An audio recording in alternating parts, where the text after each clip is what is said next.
Hello everyone, आज हम class 9th की पोएम की ओर चलते हैं और हम सबसे पहले जो पोएम पढ़ते हैं, जैसा कि आपको स्क्रीन पर दिख रहा है, द रोड नॉट टेकन। हम ये पोएम पढ़ेंगे जो हमारी उस सिलेबस की फर्स्ट पोएम है। तो चलिए हम इसको समझने की कोशिश करते हैं। अब सबसे पहले the road not taken, written by Robert Frost. अब रॉबर्ट फ्रोस्ट के बारे में हम जानेंगे। हमको चित्र हमारी स्क्रीन पर दिख रहा है।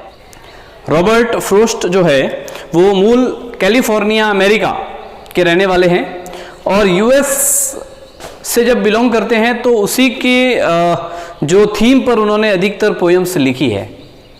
वैसे जब इन पोएम्स की हम बात करते हैं तो इन्होंने अधिकतर जो पोएम्स है, जब हम रॉबर्ट फ्रोस्ट को ठीक से पढ़ेंगे तो उनकी जो अधिकांश पोएम है वो सारी नेचर को लेकर के लिखी हुई है।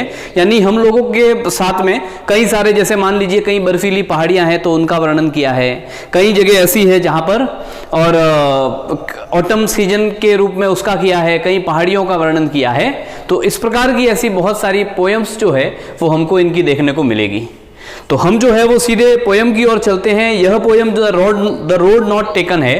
यह पोएम जो है यह भी नेचर से रिलेटेड है, लेकिन यह साथ में ही नेचर को यह लेकर के सारी पोएम्स लिखते हैं, लेकिन उनमें उनका जो मीनिंग होता है, उनकी जो मेन थीम या उनका जो मेन भावार्थ जिसको कह सकते हैं, वो एंड में जो होता है वो अपनी लाइफ के लिए कोई ना कोई ऐसी सीख होती है।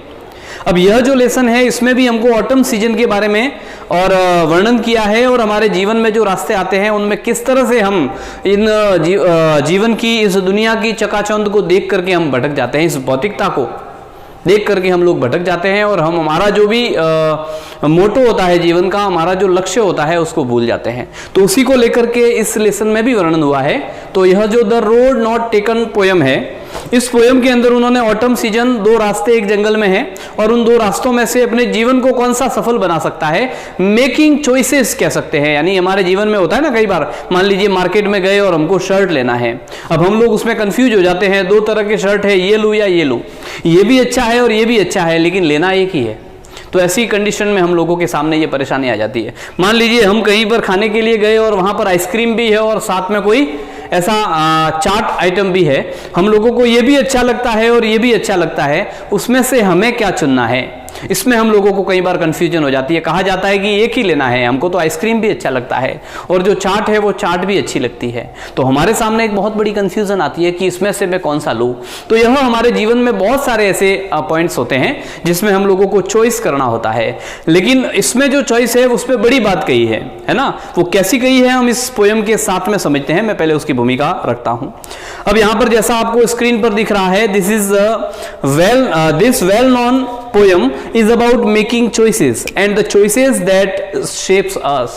अब यहां पर इसने बताया है कि यह एक वेल नॉन पोएम है, यानी एक प्रसिद्ध कविता है और यह कविता किसके बारे में है, फॉर मेकिंग चॉइसेस, यानी हमारे जीवन में चुनाव कैसे करना है किसी को लेकर के, और ऐसे चुनाव की बात की है जो हमको शेप्स अस, यानी हमें जो ढालता है, यानी हमारे जीवन को बनाता है।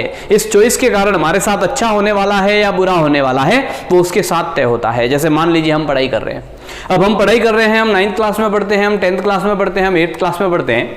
हमारे सामने भी दो मार्ग है। एक अच्छा मार्ग है जिसमें रोजाना पढ़ाई करना, होमवर्क समय पर जो भैया जी ने दिया है, जो हमारे टीचर्स ने दिया है, उनको सारे को ठीक से रेगुलर करना है। रोजाना हमको जैसा 2-3 घंटे रेगुलर स्टडी जो करनी है वो करनी है। यह सारी चीजें जो है वो चुननी है, लेकिन यह थोड़ी कठिन है, यह थोड़ी अच्छी नहीं लगती है ना, हमारे साथ ऐसा होता है। लेकिन एक जो मार्ग है वो ऐसा है जिसमें आनंद करना है, यानी हमने पढ़ा, होमवर्क किया, नहीं किया, बाद में कर लेंगे, चलेगा। हमने आज स्टडी करनी थी, कोई बात नहीं, कल पढ़ लूंगा, क्यों, आज तो घूमने चला गया दोस्तों के साथ, मजा आ गया। लेकिन जब ये मजे करने हैं, लेकिन मान लीजिए कि हम उस रास्ते पर चलने की बजाय, पढ़ने वाले रास्ते की बजाय हम लोग घूमने वाले रास्ते पर चले गए और उसके बाद जब रिजल्ट आता है 9th का, 10th का, हमारा अच्छा नहीं रहा, हमने आगे 11th 12th का अच्छा नहीं रहा, जब आगे बढ़ते बढ़ते जब हमारा लाइफ बनाने का टाइम आएगा तब हमको यह होगा कि मैंने उस समय पढ़ा होता तो अच्छा होता, मेरे जीवन में दो रास्ते थे, उसमें से मैंने वो वाला रास्ता लिया होता तो ज़्यादा ठीक होता जो पढ़ने वाला था। लेकिन अब वापस उस स्थान पर आ सकते हैं क्या, तो नहीं आ सकते। है ना। तो गया हुआ समय वापस नहीं आता, बस यही सीख जो है वो इसको दे रहा है। इसने कहीं पर भी ऐसी बात नहीं की हमारे जीवन को लेकर के, इसने सीधी सीधी बात उस जंगल के दो रास्तों की है, लेकिन उसका मीनिंग सीधा सीधा हमको समझना है वो क्या है ना। हमको सारा स्क्रीन पर दिख रहा है, हम वर्ड टू वर्ड इसको समझेंगे। जहां पर मैं बताता हूं मीनिंग वो दिखता है, हमको उसको हमारी कॉपी में नोट करना चाहिए ताकि हमको ध्यान में रहे। वैसे इंपॉर्टेंट है हमारी पोयम, इससे हमारी एग्जाम में स्टांजा पूछे जाएंगे और उस स्टांजा में से एक्सप्लेनेशन हमको करना होगा। तो चलिए हम लोग चलते हैं हमारी इस पोयम की ओर।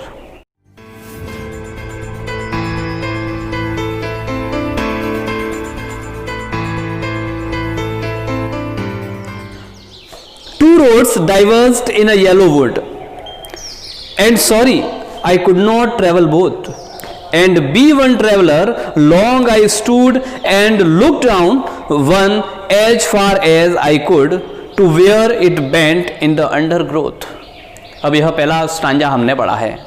अब यह कह रहा है कि एक जंगल के अंदर, जैसा कि हमको पास में चित्र में दिख रहा है स्क्रीन पर, कि दो रोड जो है वो येलो वुड, अब यहां पर एक वर्ड आया है येलो वुड। अब वुड का मतलब वैसे लकड़ी होती है, लेकिन यहां पर लिटरली उसका मीनिंग कई बार ट्री भी होता है, पेड़ भी होता है, लेकिन यहां पर इसका मीनिंग जो है वो है जंगल, फॉरेस्ट। अब ये और येलो फॉरेस्ट कैसा होता है तो हम सभी जानते हैं, ऑटम सीजन, जिसको पतझड़ का महीना कहते हैं हिंदी में हम लोग। तो यह जो ऑटम सीजन होती है, उस ऑटम सीजन के अंदर हम सभी जानते हैं कि पेड़ों के पत्ते जंगल में कैसे हो जाते हैं, सारे पीले हो जाते हैं ना। हम सभी जानते हैं कि यह सारे जो पत्ते हैं वो उस टाइम पीले हो जाते हैं। तो पीले जो पत्ते हो जाते हैं वो ऑटम सीजन में हो जाते हैं। यानी कुल मिलाकर यहां पर बात हो रही है ऑटम सीजन की। तो उस ऑटम सीजन में जंगल में पीले पत्ते पड़े हुए, इसीलिए उसको ऑटम सीजन का है। उस ऑटम सीजन में वो जंगल के कहीं रास्ते पर जा रहा था और आगे उसको दो रास्ते मिले, है ना। आगे दो रास्ते मिले जंगल में। अब मान लीजिए यहां से हम किसी रोड पर जा रहे हैं, दो रास्ते मिले, तो वहां पर कुछ लोग होंगे, वो हमको बता सकते हैं कि मुझे जहां जाना है वो रास्ता कहां जाता है, तो कोई बता देगा कि इस रास्ते पर चले जाइए। इसीलिए इसने कहा है जंगल। अब जंगल वीरान होता है, वहां पर किसको पूछना, हमको ही चॉइस करना है कि हम किस रास्ते पर जाए। हमारा घर या हमको जिस रास्ते पर, जिस मार्ग पर या जिस लक्ष्य की ओर जाना है वो कौन सा मार्ग है, ये हमें ही चूज करना होता है। इसीलिए इसने कहा है कि पतझड़ के महीने में टू रोड डाइवर्स्ड, यानी मुड़ते हैं अलग अलग, है ना, ऐसा हो रहा है। And sorry I could not travel both. अब हम जानते हैं ना, दो रास्ते जा रहे हैं, हमको अगर कहीं जाना है तो अब ये तो नहीं कर सकते ना आधे उधर चले गए आधे उधर चले गए कि कौन सा सही है उस पर एक हो जाएंगे, ऐसा तो नहीं हो सकता। हाँ, तो हमको किसी भी एक रास्ते पर ही जाना पड़ेगा, दोनों पर एक साथ तो जा नहीं सकता। And be one traveller, long I stood and look down one as far as I could. और एक यात्री होने के नाते हमारा एक फर्ज बनता है कि हम सोचे। तो बहुत लंबे समय तक मैं उस रास्ते के उन जो दोराहा था, उन दोराहों पर मैं खड़ा रहा और खड़ा रह करके लंबे समय तक सोचता रहा इस बारे में कि मुझे जहां जाना है वो रास्ता कहां पर जाएगा, कौन सा जाएगा, ये जाएगा या ये वाला जाएगा। फोटो में हमको दिखा है अभी, तो इनमें से कौन सा जाएगा। इसीलिए ये कह रहा है कि मैं जितना दूरी पर दोनों रास्तों को देख सकता था उतना दूरी पर देखने लगा कि क्या पता आगे जाकर ये रास्ता बंद तो नहीं होता, क्या पता ये और पहाड़ियों में तो नहीं पहुंचा देगा, है ना। इसीलिए मैं देखता रहा to where it bent in the undergrowth, यानी जब तक जहां तक देखता रहा तब तक देखता रहा जहां तक कि वो आगे जाकर अंडरग्रोथ का मतलब जो पेड़ पौधे कंटीली झाड़ियां वाड़ियां जो उगती है ना, उसके लिए आया है। तो वो झाड़ियां जहां मुड़ रही थी, झाड़ियों के अंदर उस रास्ते जहां तक नहीं मुड़े तब तक मैं देखता रहा। यानी जंगल के रास्ते आगे जाकर मुड़ेंगे और मुड़ेंगे तो झाड़ियां दिखने लग जाएगी। तो इसीलिए जहां तक दिख रहा था, इसके कहने का मतलब है वहां तक मैंने उस रास्ते को, दोनों रास्तों को देखा कि कौन सा सही होगा, लेकिन इसको कुछ समझ में नहीं आ रहा है। अब यहां पर ये दो रास्ते हैं ना, हमारे जीवन रूपी रास्ते हैं। यानी इसको भी यही है कि अभी हमारी जो उम्र है जिसको टीन एज कहते हैं, इस टीन एज में भी हमारे सामने सबसे बड़ी समस्या यही रहती है कि हम कौन से मार्ग पर चुने हैं। मान लीजिए हमने 10th कर दी, हमको क्या सब्जेक्ट लेना है, हमने 12th कर दी, हमको किस कॉलेज में जाना चाहिए, किस फील्ड में जाना चाहिए ताकि हमारी लाइफ बनेगी। हमारे सामने 2-3 कोर्सेज होते हैं, हम सोचते हैं कि ये लेवे, लेकिन बाद में उन मार्ग में से जो चॉइस हम करते हैं पता नहीं वो हमारे जीवन के लिए अच्छा होगा या नहीं होगा। तो इसीलिए ये कह रहा है कि दोनों रास्तों में से कौन सा रास्ता मुझे लेना चाहिए, यह वो वहां खड़ा रह करके सोच रहा है। ठीक है। Then took the other just as fair and having perhaps the better claim. तो इतनी देर उसने जो है ना, वो एक रास्ते को देखा जहां तक वो मुड़ रहा था, तब तक उसने पूरी उस मार्ग की, उस रास्ते की, उस पाथ की छानबीन की कि ये कैसा है ना, जाने लायक है या नहीं है। फिर उसने दूसरा मार्ग लिया और दूसरे मार्ग को देखा तो वो भी बेटर क्लेम, यानी वो भी ऐसा का ऐसा दावा रख रहा था, यानी कि जैसा पहला दिख रहा था ना, अच्छा लिख रहा है, बहुत बढ़िया, यहाँ जाना चाहिए। लेकिन जब दूसरे को देखा तो दूसरे में भी यही लग रहा था, वो भी यही समझ, मतलब उसमें भी यही हमको समझ में आ रहा था कि इस रास्ते से जाना चाहिए, ये रास्ता अच्छा है ना, वो भी अच्छा लग रहा था, जाने जैसा ही। यानी अब क्या करना, because it was grassy and wanted wear, क्योंकि वो भी ग्रासी था। ग्रासी यानी बहुत घास वगैरह उगी हुई थी, अच्छा लग रहा था, सुंदर। हम गार्डन में जाते हैं ना, गार्डन में घास वगैरह होती है तो अच्छा लगता है, एकदम वीरान उजड़ा हुआ है तो अच्छा नहीं लगता। तो वो भी ग्रासी, घास वगैरह उगी हुई थी। एंड वांटेड वियर, एक ऐसा लग रहा था दृश्य जैसे कि मस्त हो, अच्छा लग रहा हो, वो भी ऐसा ही लग रहा था, इसीलिए वहां भी जाने की इच्छा हो रही थी। Though as for that the passing there had worn them really about the same.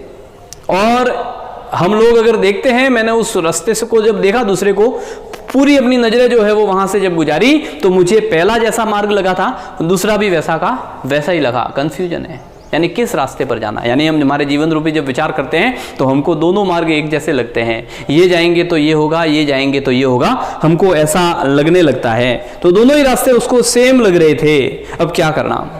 And both and morning equally lay in leaves no step had trodden black. Oh I kept the first for another day, yet knowing how way leads on to way, I doubted if I should ever come back. अब ये कह रहे हैं कि दोनों ही रास्ते सुबह सुबह इक्वली ले एक जैसे पड़े हुए थे, दोनों ही एक जैसे लग रहे थे मुझे तो। इन लीव्स नो स्टेप है ट्रोडन ब्लैक। अब पतझड़ जब होता है ना तो पीले पत्ते पड़े हुए, और वो सारे पीले पत्ते जो है ना वो रोड पर बरसे हुए, यानी कि गिर पड़े हैं, और उसके कारण क्या हो गया है, रोड पर ढक गए हैं। अब जब पत्ते जब ढके हुए होते हैं यानी गिरे हुए होते हैं नीचे, अगर उस पर ज्यादा लोग चलते हैं तो क्या हो जाता है, वो काले पड़ जाते हैं, है ना, एकदम पीले पीले से नहीं दिखते हैं। तो ये कह रहा है कि वो सुबह सुबह थी और सुबह सुबह उस पर कोई नहीं चला था, इसीलिए दोनों ही मार्ग जो है ना वो एक जैसे लग रहे थे, और वहां पर किसी भी तरह की कोई स्टेप, यानी लोग जो है वो अपने पैरों से उस पर चले नहीं थे, और उसके कारण किसी भी तरह से ट्रोडन ब्लैक यानी कि उस पर काले निशान नहीं पड़े थे। मीनिंग्स हम स्क्रीन पर देखेंगे और हमारी कॉपी में उसको लिखेंगे। तो वह काले नहीं पड़े थे, यानी उस पर कोई भी नहीं चला था। ठीक है। Oh I kept the first for another day, yet knowing how way leads on to way, I doubted if I should ever come back. लेकिन फिर भी अब उसने विचार किया कि अरे मैं तो उस पहले रास्ता जो है ना, उस पहले रास्ते को किसी और दिन के लिए छोड़ देता हूं। यानी अगर मैं वापस कभी यहां पर आया तो मैं उस रास्ते पर चला जाऊंगा, लेकिन आज तो मैं दूसरे वाले रास्ते पर चला जाता हूं। इसीलिए वो चॉइस कौन सी कर रहा है, जो सेकंड वाला रास्ता था ना, सेकंड वाला जो रोड था उसको वो चयन कर रहा है, उसको चॉइस कर रहा है कि मैं इस रास्ते से चला जाता हूं आज तो। और अगर कभी इस रास्ते पर वापस आ पाया यहाँ पर, यानी यह जीवन रूपी रास्ता है, और कभी ऐसा होता है क्या कि हमने जो मार्ग, मान लीजिए कि हमको रेलवे स्टेशन जाना है, हम दोपहर में कहीं जा रहे हैं, हम रेलवे स्टेशन के लिए जा रहे हैं किसी अजनबी शहर के अंदर, और आगे जाकर दो रास्ते आ गए, हमको कोई पूछना है लेकिन वहाँ कोई आसपास लोग नहीं दिख रहे, तो हम उसमें से एक रास्ते को चुनेंगे, है ना। अब हमारे पास आधा घंटा रहा है और ट्रेन छूटने में आधा घंटा है। अब उस रास्ते पर गए, 20 मिनट गुजर गई, और बहुत आगे जाने के बाद में फिर किसी ने कहा कि आप तो गलत रास्ते पर आ गए, रेलवे स्टेशन यहाँ नहीं है। रेलवे स्टेशन तो आप वहाँ पीछे थे ना, वहाँ दो रास्ते जा रहे थे, उसमें से जो दूसरा रास्ता था ना वो रेलवे स्टेशन की ओर जाता था। अब आप ट्रेन को पकड़ पाएंगे क्या? अब 20 मिनट आगे गए, वापस 20 मिनट आएंगे तो 40 मिनट हो गई, आधे घंटे में तो ट्रेन जाने वाली थी, यानी हमारी ट्रेन चली गई ना। ऐसा ही हमारे जीवन में भी हम लोग जो चॉइस करते हैं, यानी अभी हम लोगों को पढ़ना है हमको कौन सा रास्ता चुनना है। अगर हमने बुरा रास्ता चुना है, नहीं दोनों रास्ते एक जैसे लग रहे हैं अभी तो, है ना, ये भी अच्छा है ये भी अच्छा है, क्योंकि अभी हमारा कोई बुरा होने वाला है नहीं। लेकिन जब लाइफ में परेशान होंगे, जब हम अच्छा नहीं कर पाएंगे, तब हमको लगेगा कि जब मैं उस क्लास में पढ़ता था और उस समय मेरे सामने दो रास्ते थे, मैंने ये वाला नहीं और वो वाला रास्ता पकड़ा होता तो मजा आ जाता, मेरे साथ अच्छा हो जाता। लेकिन रास्ते पे, उस रास्ते पर वापस तो नहीं आ सकते ना। ये भी यही कह रहा है कि मैं दूसरा रास्ता किसी और दिन के लिए छोड़ देता हूं, यानी अगली बार जब आऊंगा तो भले उस रास्ते पर जाऊंगा, आज मैं दूसरे वाले पर जाता हूं। और उसको ये पता है कि जिस रास्ते पर वो जा रहा है, एक बार हम जिस मार्ग पर चले गए, क्या वापस उस मार्ग पर वो आ पाएगा? यानी नहीं आ पाएगा, है ना। इसके कहने का अर्थ है क्या पता मैं वापस इस जंगल में क्या करने आऊंगा, है ना। इसी तरह से हम लोगों को रेलवे स्टेशन जाना है, मैं इस मार्ग पर वापस आऊंगा, ट्रेन तो छूट जाएगी, तो इसके लिए नहीं आ पाएगा कहने का, इसीलिए कह रहा है आई doubted if I should ever come back, यानी वापस में कभी आ पाऊंगा क्या, मुझे शक हो रहा है, यानी नहीं आ पाऊंगा, लेकिन फिर भी मैं ऐसा सोचता हूं कि मैं पहला वाला रास्ता किसी और दिन के लिए छोड़ता हूं। और अगर ऐसा हो गया कि मैं वापस नहीं आ पाया तो ये कहता है I should be telling this with a Sai. Somewhere ages and ages hence, two roads diverged in a wood, and I took the one less traveled by, and that has made all the differences.